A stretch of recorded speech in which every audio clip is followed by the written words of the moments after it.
اگر آپ شادی کرنے والے ہیں یا اپنے کسی عزیز کے لیے رشتہ ڈھونڈ رہے ہیں تو حضرت علی کا یہ پیغام آخر تک ضرور سنیں۔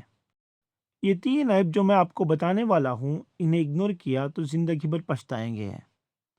حضرت علی رضی اللہ عنہ نے فرمایا کہ جس شخص میں یہ تین عیب موجود ہوں اس سے ہرگز شادی نہ کریں۔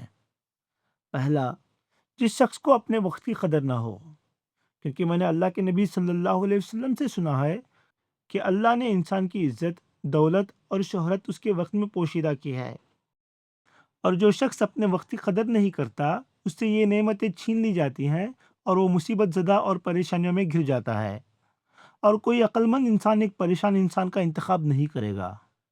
دوسرا، جو شخص جھوٹ بولتا ہو اس سے شادی ہرگز نہ کریں، کیونکہ میں نے اللہ کے نبی صلی اللہ علیہ وسلم سے سنا ہے کہ ہر گناہ کی شروعات جھوٹ سے ہوتی ہے، اور جو شخص جھوٹ بولنے کا عادی ہوتا ہے وہ اپنی ازدواجی زندگی میں لازمی جھوٹ بولے گا اور اسے مسائل پیدا ہوں گے اور آپ کا گھر تباہ ہو جائے گا۔ تیسرا، جو شخص خود کو افضل سمجھتا ہو اور اپنے سے چھوٹے کو حقیر سمجھتا ہو، کیونکہ جو انسان دوسروں کو نیچے دیکھے وہ کبھی ایک عزت دار اور برابر کا رشتہ نہیں نبھا سکتا۔ حضرت علی کا یہ پیغام آج بھی اتنا ہی ضروری ہے جتنا پہلے تھا۔ اپنے عزیزوں تک ضرور پہنچائے۔ جزاک اللہ۔